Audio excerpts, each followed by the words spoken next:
What's going on, guys? One more here, bring guys a brand new video here on the channel. In today's video, we're going to be talking about Busch Gardens and Kingston Dominion. Now, you guys probably saw Monday I posted a vlog because I went to Kingston Dominion for the first time in 15 years, but it was pretty much the first time ever because the first time I went, I was 7 and I really didn't even do anything. So this was really my first time going to Kingston Dominion, and I had a great time, and I want to kind of talk about that and Busch Gardens. But before we jump into today's topic, my new single, Mellow, is out now wherever you listen to your music. It is the third single from my upcoming album, Live Again, dropping later this summer. Can't wait for you guys to hear the album. I love the song. It's really one of the first songs that I wrote for the album, and it's just such a feel-good song. It's such a happy song.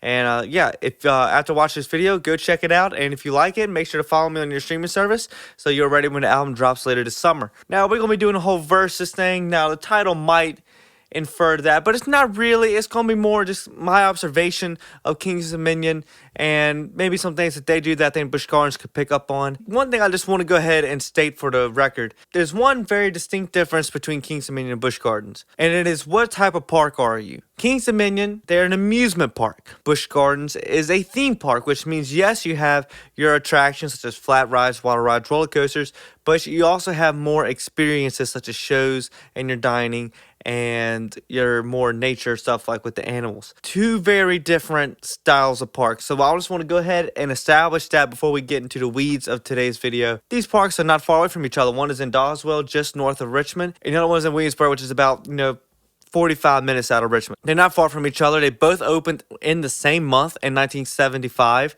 So they're both celebrating their 50th anniversary. So it was kind of cool going to see their 50th anniversary. There's a lot of similarities between them and Busch Gardens of, some of the stuff you see around the park displaying the park over the years, which was really cool, really neat. 1,000 things you could name a roller coaster, and you decide you already had a name, Intimidator 305. Now it's in the Jungle Expedition area. They had the lift motor break. They're having to repaint the ride, do all that stuff, and they'd say, we're gonna rename it the Pantherion.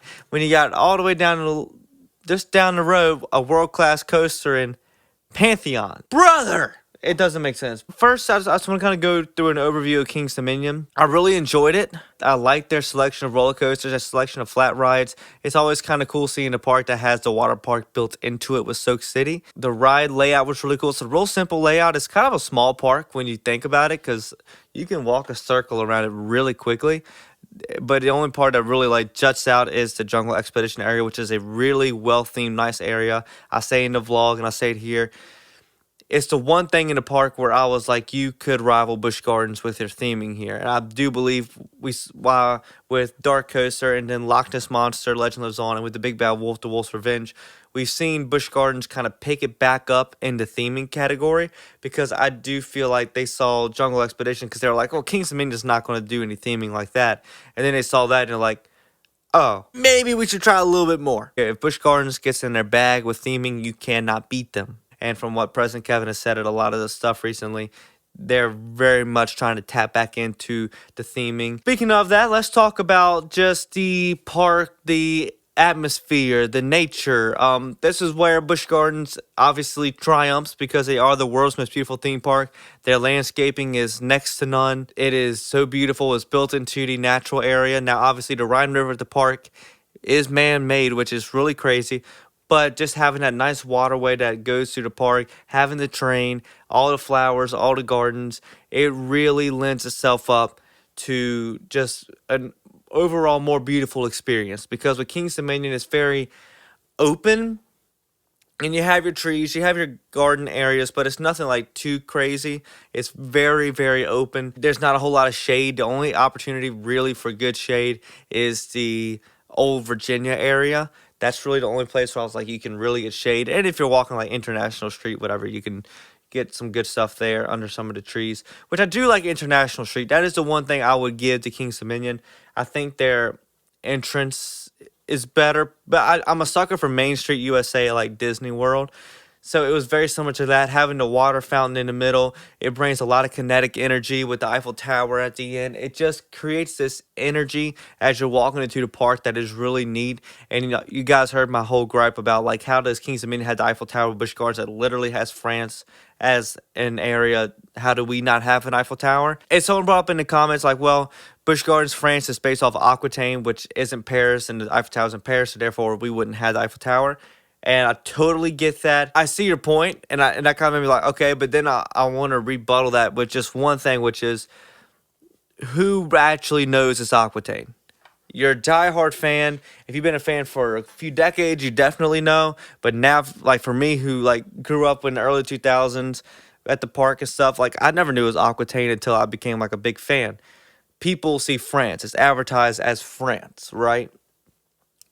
So to me, you can still put the Eiffel Tower there, and no one would bat an eye. No one would be like, you can't put that there because this is in Paris. I think they would be fine with it. The question is, where would you put it? I think that's the bigger question. Is like, well, where do you put it? But Busch Gardens can find a spot. I think you could move around stuff. I even say the idea like, you don't want to copy Kings Dominion with it being like an observation tower, but you can make some type of stationary thrill ride that is based off the Eiffel Tower and have an Eiffel Tower. It doesn't have to be as big as Kings Dominions, but decent size. You want to make it like a monument in that area of the park. So I think that is something that Busch Gardens should look at going forward. But yeah, the International Street is really cool. That little Main Street area is really sick. But when it comes to the rest of the park with the theming and the upkeep of the natural world, Busch Gardens trumps it. I mean, it is just incomparable. When at Kings Dominion, it's just a lot of buildings everywhere. It's a lot of buildings and stuff, which you get a lot of buildings at Busch Gardens, but you have a lot of trees that separate them, and it just creates this better atmosphere that really feels like you're walking in a more natural world rather than a man-made world, which is really cool. And with that, I'll just bring it up very quickly. We had that bit in the 40th documentary about when they were pouring asphalt at Busch Gardens, and August Busch walked in and said, "What is this damn asphalt doing in my park?"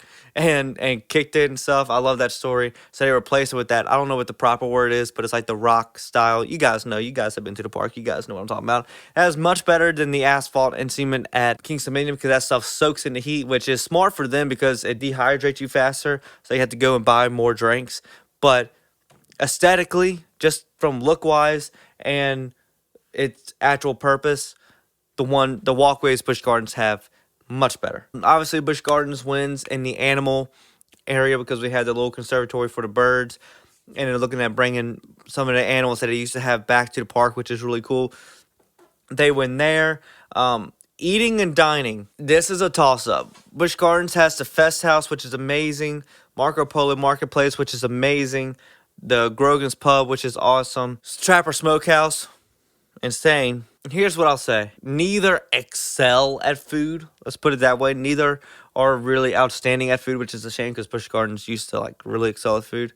Hopefully they get back to the way they were with that. We were in Victoria's Pizza, and it's not a sit-down restaurant. I wish Busch Gardens would have a sit-down restaurant. I know they kind of shut that down at one of the things recently. It's like, we're not getting that. I do like how Disney and Universal do have at least a couple of those. To kind of slow down your day, but I understand why Busch Gardens doesn't have it. But I did like Victoria's Pizza. It felt like a sit-down restaurant, even though it was still, go up to the bar, get your food, and then sit down inside. It just had that restaurant feel, and I think Busch Gardens would benefit from having that. I know Grogan's Pub does have it to an extent, but like a bigger place, Fest House isn't quite that, but it is very similar. So it's kind of like, it is straight up like, what is your preference? Both food, I would say, are kind of mid. A lot of similarities between two parks with the self-serve, with the drinks and stuff, and your little bar spots. Customer service at the park was really good. They're pretty much on par with Busch Gardens. I never have a bad experience with working with people at Busch Gardens, and so that was great. So kudos to all the team members at Kings Dominion. Y'all are amazing. Kudos to all the team members at Busch Gardens. Y'all are also amazing. Now let's talk about the thing you guys wanted me to talk about the most, and that is rides, roller coasters. I prefer Busch Gardens layout of rides. That being said, Kings Dominion has a few wins over Busch Gardens. Flight of Fear could have been the thing that beat Busch Gardens if there was theming in the ride. There is no theming in the ride. It is only theming in the loading station, which I do like it. It really felt really Universal Disney-like with the way you're in this building. It really separates you from the outside and stuff. Post-launch on the coaster with the aliens and all that, there's nothing else in there. It's much more intense than Dark Coaster, but you're looking at it from a theming aspect. I was like, oh, this might be the thing that's really going to put King's Dominion forward, and it was like, oh, no. Now, obviously, they have Twisted Timbers. And I'm not going to make a whole big deal about Twisted Timbers. I made a big deal about it in the video. It's an RMC. RMCs are amazing. RMCs are the best. Busch Gardens needs an RMC. I've said it over and over again. All of you believe it too. We need an RMC, Busch Gardens. Please.